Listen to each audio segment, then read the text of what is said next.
Ayun guys, nagmamadali na ako. Good morning. Welcome, Kaushu! Sabi ko,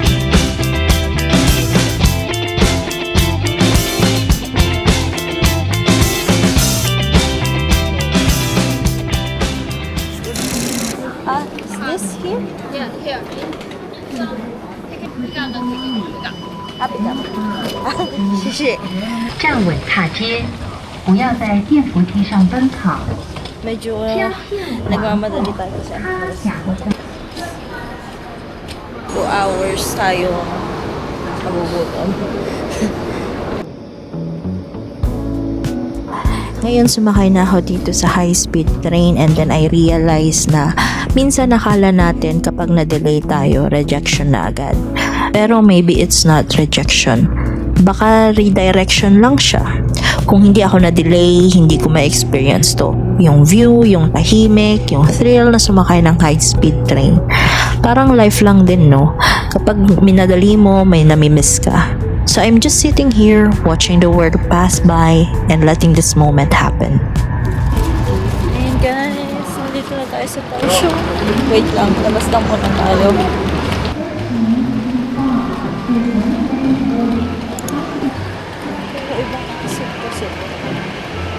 Ayun guys, hinahanap ko yung MRT nila kasi kanina diba sabi ko ayoko sa exit 1.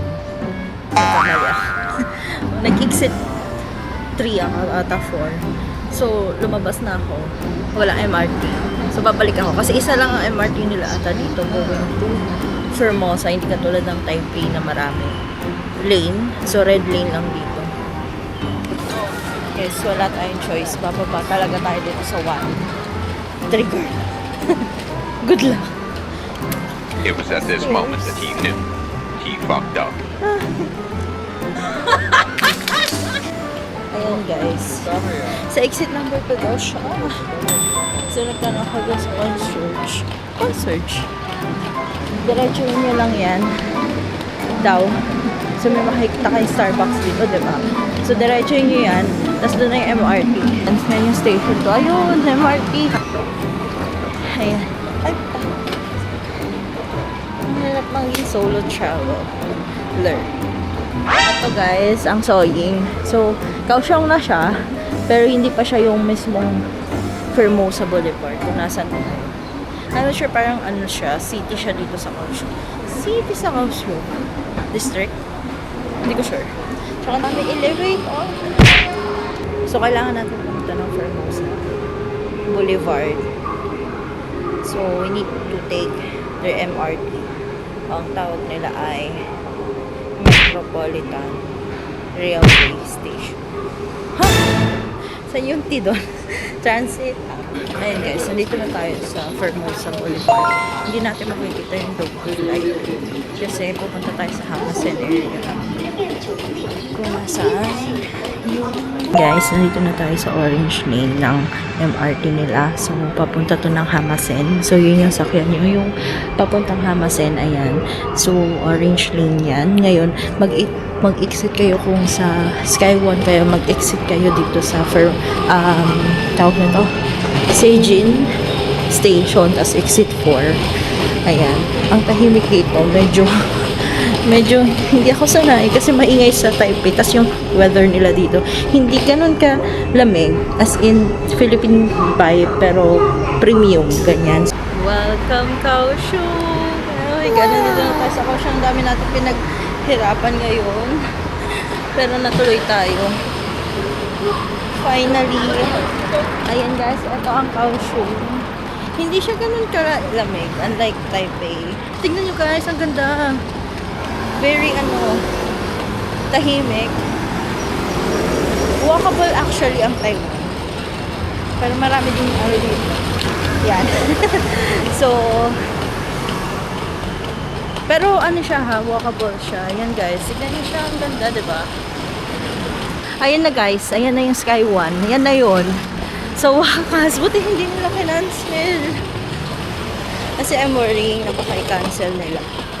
Pero para itong, kung sa Korea, which is hindi pa naman ako nakapunta doon, para itong Busan. Laid back, tahimik.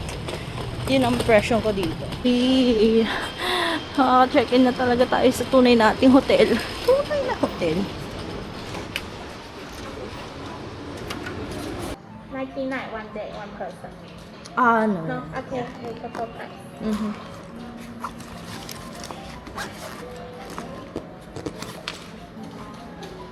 Ayan guys, finally nandito na tayo sa hotel.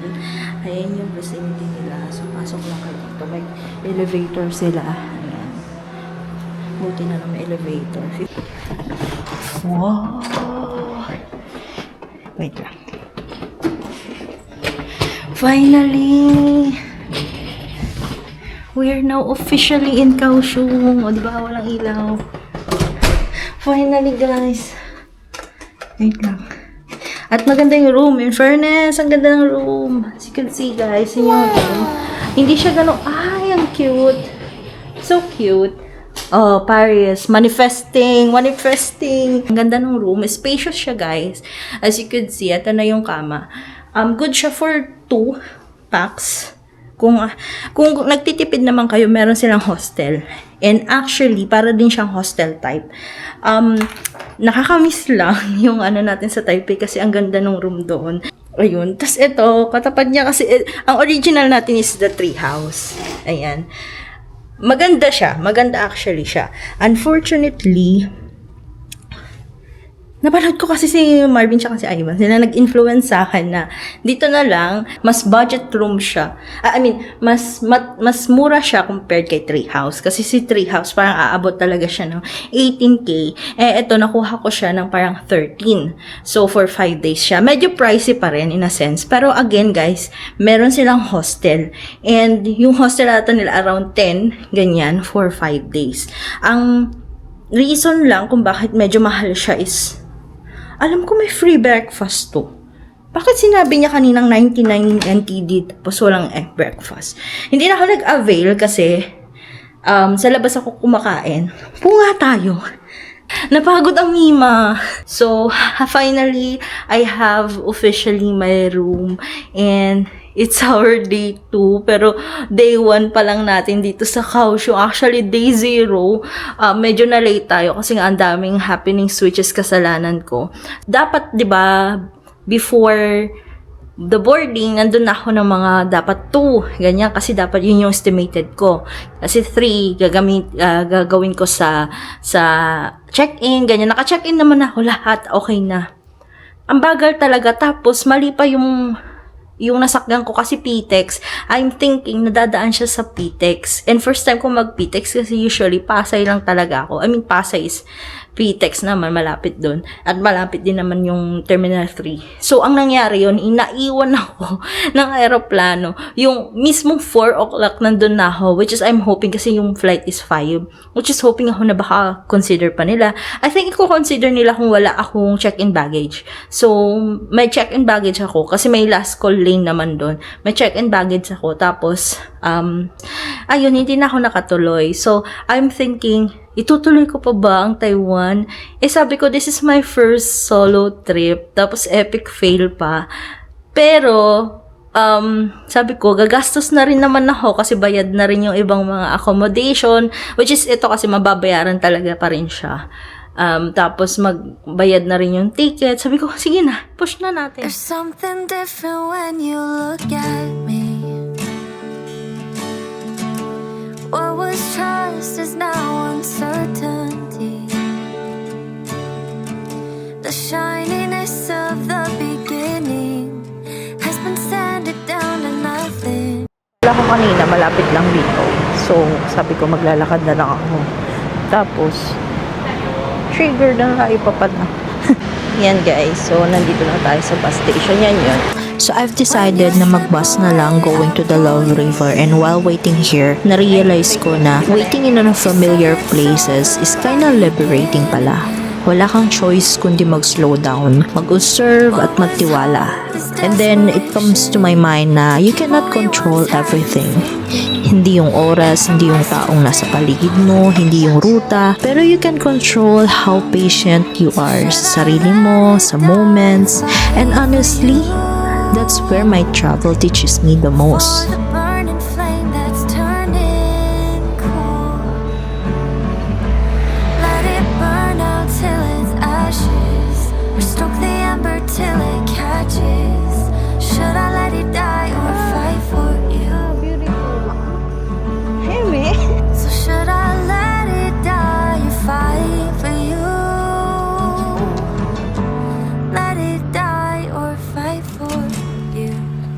trivia. Sabi nila, pag tumawid ka daw dito sa isang bridge dito, which is, gusto ko siyang hanapin kung nasan siya, magkaka-love life ka daw.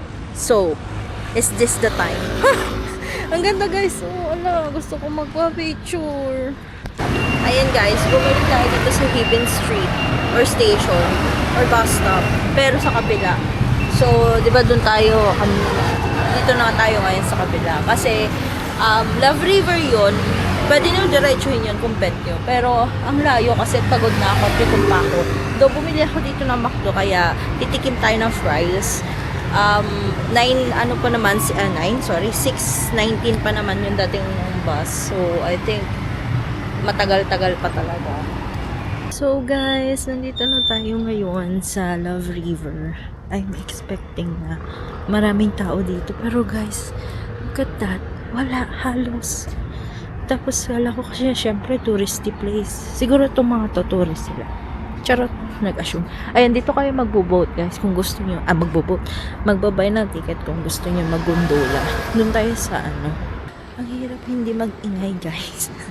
Ang tahimik kasi nila dito. Tapos, parang ako lang yung maingay.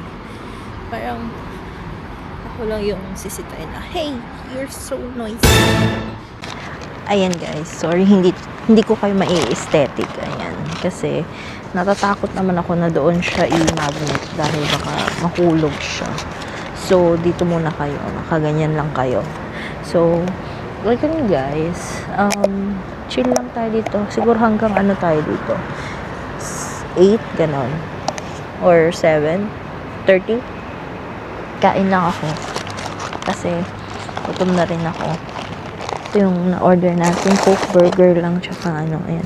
Itong Angus classic burger nila. Ayan. So, let's eat.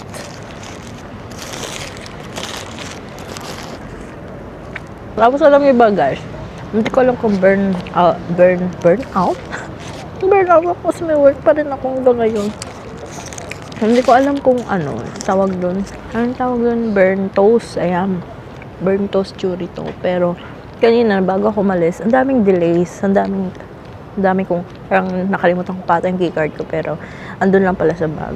Like nati-trigger ako kasi gusto ko lang namang maglibot. Tapos ang dami ko pang tinitake consideration. Patulad ng work ko ngayon. May work kasi ako ngayon. So kailangan kong bumalik before 8:30. Kasi baka hanapin nila ako.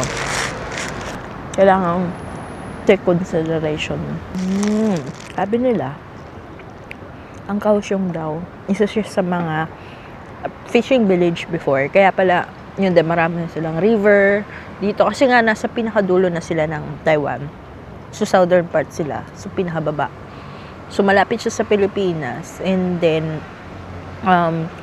sabi nila dito, yun nga, fishing village named Takao, or meaning bamboo forest, become the major industrial hub and now transforming into a modern marine city known as the Taiwan largest port, which is true kasi ang dami nilang port dito. Takao talaga yung name ng city na to, kaya lang pinalitan ng mga Japanese kasi nung Japanese occupation, pinalitan nila into Kaohsiung. Ayan. Then, second largest city siya. First kasi is New Taipei, so ito yung second largest. Guys, ayun nga, going here, sobrang dali lang papunta dito. Like, meron na tayong direct flight going to Manila. From Manila, going here. So, Cebu Pacific nga lang ata yung meron nun. Tapos, limited flights lang siya. So, parang every other day. Kaya din, nung naiwan ako nung aeroplano, hindi na ako nakabook at all. Kasi every other day siya. Super laid back niya compared kay Taipei. Actually, marami nagtatanong sa akin, bakit puro kabalik na balik ng Taiwan? Ano ko, parang naging, siguro dahil siya yung first country ko. Siguro kung Japan yung napuntahan ko, syempre babalik ako dun. Actually, sa Thailand, babalik ko. Ang lamig. Babalik pa rin naman ako dun. Hey, no, it's not like me to wanna